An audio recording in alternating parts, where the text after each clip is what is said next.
Hello, it's time to finish up this daily, where things have been thrown awry by delay after delay after delay, but after a 10-hour day of recording things, dedication is all it takes to get through the daily. If only I could, transform into a Voltron or some huge Zord right now. Just for accentuation, I would. But instead, we're going to finish this daily. In parts 1 and 2, we got to see, or I guess I'd say in part 1 and the start of part 2, we saw how different openings for these players funneled them down different paths as the game progressed. At the end of part number 2, we saw how they kind of converged onto this Roach Hydra-centric mid-game, and stepping into the late game, they're focusing on Roach Hydra Infestor, especially those upgrades. Steering too quickly to Broodlords can be quite disastrous. Broodlords aren't as brutal to deal with for a Roach Hydra army as it is for, say, something like a Stalker Colossus army. Some good fungals can easily shut that down. But here we're seeing these players be in somewhat of a stalemate position in this game that is literally halfway done at the 26-minute mark. Both players are sort of tenuously transitioning into Broodlords. Both of them only really comfortable to do it when they can feel freedom to be passive. But I'll still note, this top base is the most important one for Nerchio, and this bottom base is the most important one for Scarlett, because that is the easiest to defend base for both. So of course Nerchio makes an attempt at it, and Scarlett's going to take it out and just pop right back out again. But this is where we're starting to see some movement from Nerchio that will begin opening that up. And indeed, Scarlett, in the midst of all this, is also too going for this melee attack upgrade, for the extra carapace upgrades. Nerchio's starting to move down this angle, and this is a really funky decision that must be done with extreme caution. If Nerchio's going to try to lock down this angle, this is the one that Scarlett really wants to lock down, because if Scarlett holds that, then Scarlett holds this region. Nerchio can defend this base, but these Broodlords now have the responsibility of defending a flank from this angle as well as from this angle. So the Broodlords will be pinned generally here in this region, thereby making any attack that Scarlett does up like this and to the right way, way more effective. Also, the fact that Nerchio just has a base up here is another reason why this is quite difficult to deal with as an expansion for Nerchio. It's really the only reason why I would like this push, or like this expand angle as Nerchio, is because simply he's doing a push angle from up here, and he just finished a lot of Broodlords. Now this, to me, this is not very interesting to me. This is not my favorite thing. This little move, this is my favorite thing, dude. This is like my most favorite thing in the universe. This is going to do giga damage. This is just lagging out my computer. Look at this. The Broodlords are shooting at the Broodlings. Really? Come on, really? This is the sort of stuff that... It's a battle that has a certain degree of intensity to it. But when the players are as competent as Scarlett and Nerchio, there's not that much that either player is doing to tip the balance, other than these spine crawlers at the back side. It's this counterattack from Scarlett that is really brutal. This sort of stuff I'm not as interested in, because in the ultra late game situations, once again slowness of the Broodlord becomes the defining characteristic of the matchup. Just like in late game, if the Zerg player is getting Broodlords, Protoss start doing Warp Prism drops in the main, well, these Roach counterattacks are super strong because, you know, your opponent's maxed. He doesn't even have any wiggle room to be able to begin going for something, like some extra Roaches for defense. So while all this was going on, it's effectively a trade. I mean, it's lost habits, stuff's happening, whatever, you know, just stuff. But Nerchio's lost an expansion. Scarlett's down on supply, and it seems to be looking kind of grim. And it's time to talk about the post-late game, which I will do without pausing. Isn't this actually just kind of funny to watch? I mean, it was super intense at the time. I was sitting behind these players while they were engaged in this. But this is what I'm referring to when I say the post-late game. You're mined out of your main, and your natural. Your third base is running dry. And in fact, the gas geysers are even running dry as well. So soon enough, we are going to be on 1, 2, 3, 4 gases. Wow, I mean, the fourth is even quite dry for Scarlett. So interestingly, in the ultra late game, roaches start to be phased out in favor of Zerglings, which is only going to be the case if neither player can effectively get one of these initial bases up. And this is, I think, the most common post-late game, and I'm using... I probably shouldn't use the term post-late game because that's like the term postmodernism. It's something I'm using just because it sounds convenient. I'm sort of mashing together the words that are being used lately, but sure, why not? Post-late game, right? There's the post-late game exhibit here between Scarlett and Nerchio, and the biggest mistake that I tend to see in post-late game is people saying, okay, well, Roach, Hydra, Infestor, plus some Broodlords, that's it. And if I start losing stuff, I build Roaches, right? Because you get stuck in mid-game mode. Oh, here's a good statement by Loj, who's talking about end game. I think that is a... that might be a good term for it. Yeah, at the absolute late end game for this matchup. The Zergling becomes super important, and the fact that Scarlett has actually begun those melee upgrades ends up being a huge helper. So we're seeing these exchanges. Scarlett has been doing counterattacks. Nerchio cannot afford to retreat from this attack, and in fact, this position is one of the best defensive positions for Nerchio, because it defends this mining expansion from the center and this mining expansion. However, with all these Zerglings being made, I know the Zerglings are somewhere. No, I guess they marched into battle while I was poking around. But look at this. Pure Hydralis, the roach count for Scarlett is at 0. Just holding strong, trying to defend with these crawlers. Looking really low on the supply count. But again, Zerglings are going to start becoming really important. Scarlett holds on by the skin of her teeth. After this battle that has lasted many millennia.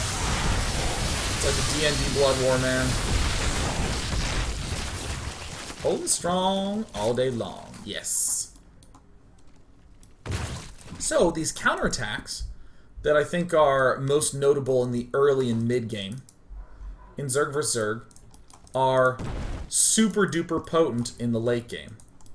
Zerglings pile up at this north side. Roaches just waltz right on down here. Why? Because Nerchio has to pull back to these spines to recoup. And this is a much easier spot to defend, so Scarlett starts to take this out. Scarlett then tries to attempt counterattacks with these Zerglings, but can't really break up there. At this point, these geysers are still going strong. These ones have 200 each in them, 500 each. So what do we see Scarlett do? Corruptor Zergling. Nerchio's kind of stuck in having dumped a bunch of money into this huge push, and then having moved to the south position, just didn't have this expansion available to defend. Or didn't have any forces available to defend this expansion. And coolly, we see that also Scarlett had about 4 Broodlords, and is not remaking additional Broodlords. It's just Infestor Zergling in the late game. One Overlord with drop is a super huge threat for Nerchio as well at this point in time. And I remember watching this game and looking over at Nerchio's screen and looking over at Scarlett's screen and kind of being like, who's ahead here? Because sure, Scarlett has more supply, but a lot of that is Zerglings. So we return back to the game. And both players are starting to continue to produce up. Nerchio's now taking the much easier to defend base, the more critical base for him, while spining up in mid. And of course, taking this automatically defends this. We see the Zerglings don't really have to engage with this army directly. They can, but they can be these versatility units that run every which way. It's even easy to begin an attack and cut down and run right up into the main like this. It's kind of like just doing a drop. Now, also a weird ultra late game technique is to start pulling queens from all the hatches, or even to start producing queens outright, because neither player is really going to have that many geysers. Already Nerchio is running out, has these gone, has these gone. These are going to go for Scarlett in 1 minute each. This is 3 minutes left. Scarlett running low there, or excuse me, running very high down in this bottom right. So another period of minor passivity. We saw this flood, this increase in Zerglings. We see that they are exploiting any even slight weakness. But once again, we will be able to slowly phase those bad boys out. And oh, what do you know?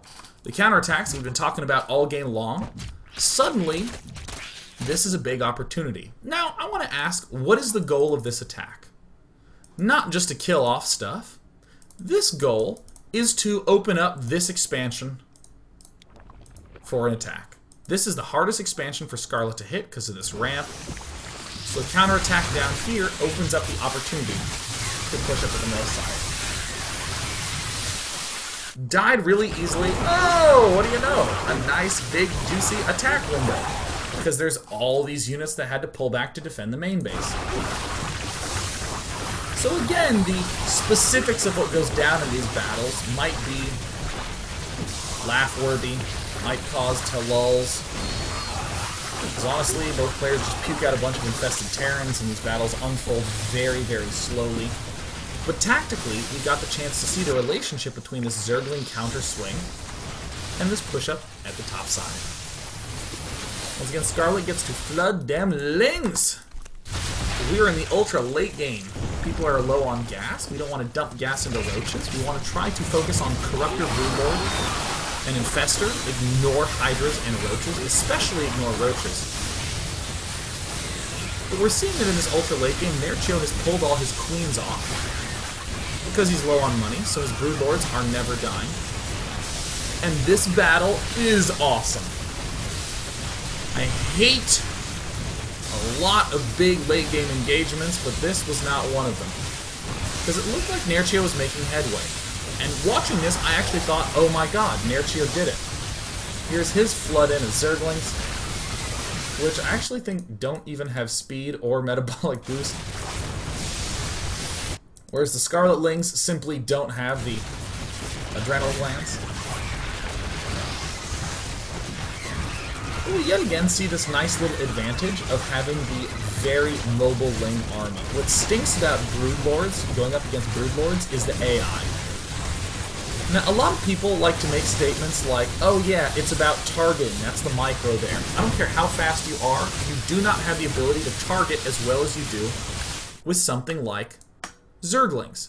This is why in ultra late game, in the end game, as I will slowly train myself to call it, these Zerglings from Scarlet open up the opportunity to run up to these Hydras, to these Queens, and to these Infestors, allowing all the glitched AI firings of Nerchio to just continue while these Lings deal the real damage.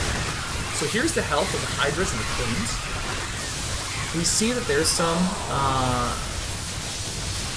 some transfuses that go on, but suddenly what was a Broodling fight here is suddenly pushed right up to the front of these units. Scarlet still well behind on supply. We'll once again see the benefit of Zergling. See this push? It's starting to make slow headway towards these spine crawlers. Again, there's not a lot of good AI tricks. It doesn't matter how good your micro is. It's very difficult to push these one way or the other because these Broodlings just pile up so quickly. Zerglings kind of go a little bit glitch crazy. And of course Zerglings do get the chance to pick off this Queen. We will see. Soon to be loaded up in normal speed. There was a counterattack down here. I'm totally missing all this in favor of this, describing this action here. But the Zerglings can be repositioned nicely to pick off any infested Terrans that get lobbed directly underneath. And then those Zerglings can be followed up by just moving exactly where you want them to be. This angle where it was just sort of left alone was a little bit of a miss. Here's the good angle. Yeah, there we go. They just get to dart right on past everything. They can dart right up to the queens, they can dart right up to the hydras, and you see right here, when these get out of position once, the Zerglings are very effective at picking these off. This doesn't actually happen in the mid-game, or right when people get Broodlords. This doesn't happen. People are plentiful with their minerals and their gas, and they have these huge Roach Hydra armies. They have a lot of fungal growths. But once you get beyond that, once there's been a few exchanges, as there's been in this game, the Zerglings' utility just go through the roof because obviously they're very, very, very cheap. Building them allows you to continue to build Corruptors and Broodlords without risking any gas, but you have these positional edges that arise in Broodlord versus Broodlord fights. Broodlord versus Broodlord fights are freaking stupid looking, but it's a cool opportunity to see the Zerglings crop up and show their form up here. Now, one thing that I want to note that I completely missed in the battle, because I was focusing on the Zerglings. Remember how when Nerchio was down here, actually I can even just show it, when this battle was going on at the 30-minute mark, down here, Scarlett was able to do a counterattack here. The exact converse reason is true for Camp Nerchio. Nerchio, by expanding here, not only defends his expansion with this huge push, but also counterattacks become very strong. Because Scarlett is completely focused in this battle over here, and Nerchio hilariously does a counterattack with Hydras to pick off not one, but two bases with ease. So again, this is the big reason why I've been calling this the key expansion for the left player, and this is the key expansion for the right player. So, swinging on ahead. Ah, yes.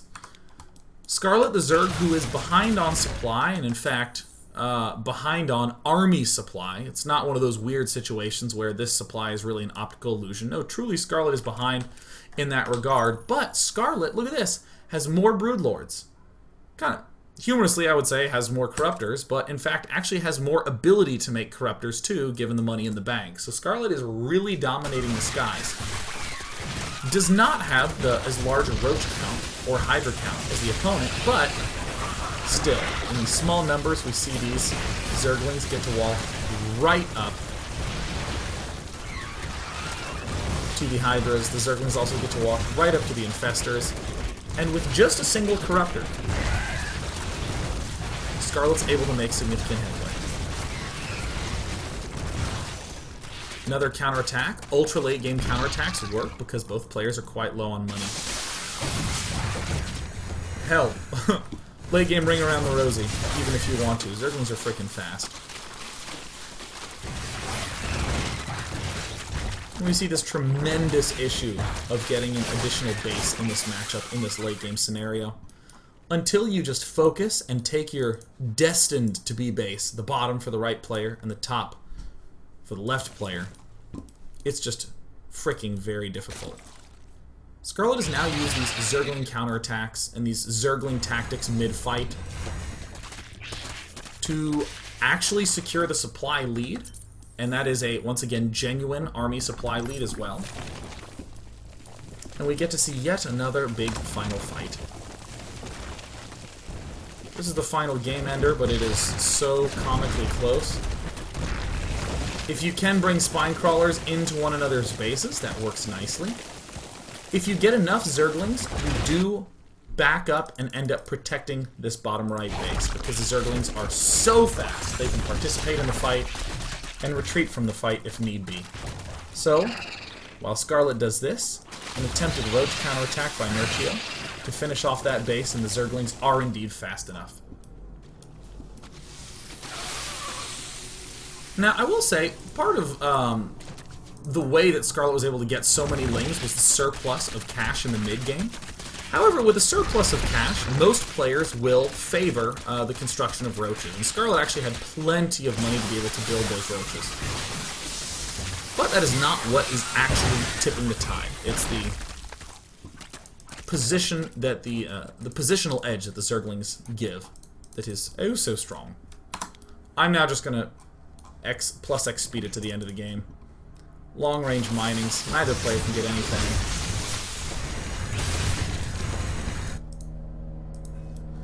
And as the plane flies overhead, it's time for the final Spinecrawler, Queen Brood, Lord Zergling Infestor push. Aw, yeah. This game is awesome.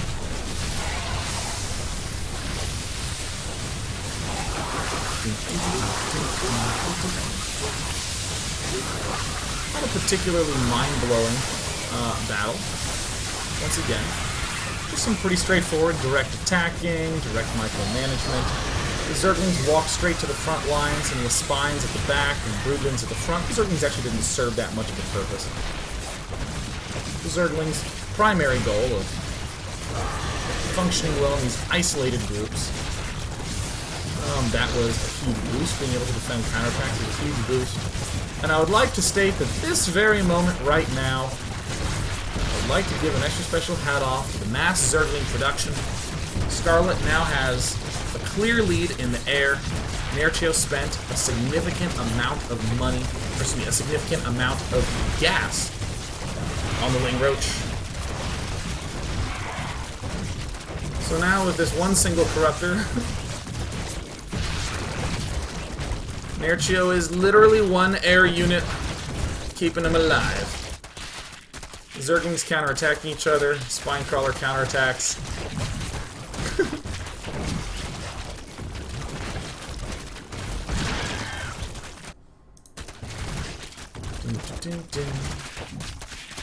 Little Spinecrawler counterattacks. And the GG. Yeah! Alright.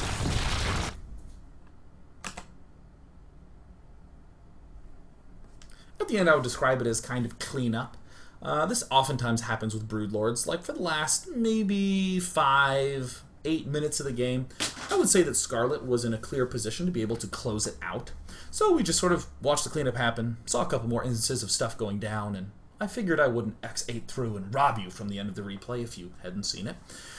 But what I liked most about that was this period of time where no one could get extra bases and things started to not unfold for both players. They started to not just win with a big death army with all the perfect units. They started to run dry on minerals. And now all of a sudden, you have every tech choice available to you. What is it that you're supposed to build? In the Zerg vs. Zerg matchup, paradoxically, overbuilding too many Broodlords without a lot of Roach Hydra to defend them can be quite a problem. And we saw that in the mid-game. Players were defending with pure Roach Hydra Infestor versus a large Broodlord army. But it's that super late game where we got the chance to see how the Zerglings benefited Scarlett, not just in terms of tactical engagement, defending counterattacks, surrounding units under the enemy Broodlords, but also allowing that opportunity to save all the gas for that Corruptor Broodlord tech. So that's the daily. Ordinarily I would take questions, but we've been going for 90 minutes. If you want to ask questions, please head on over to the day9.tv website and just post it in the thread. It would be in the link for this daily over there. And I'll just go ahead and do some typing over there right now. So that way I can let my poor throat rest. Tomorrow is yet another daily. So I'll see you then. Also at the crack of dawn tomorrow, I am doing Group A for the Iron Squid Chapter 2. Oh, where I'll once again be rooting for Hero. Go Hero! Again, for more information on that, go to day9.tv to find out what is happening tomorrow morning. So for now, I'm going to go Betty bye, hop on my forums and post a little bit, and I'll see you bright and early tomorrow, or in the evening tomorrow for the daily. Thanks for watching! Yeah!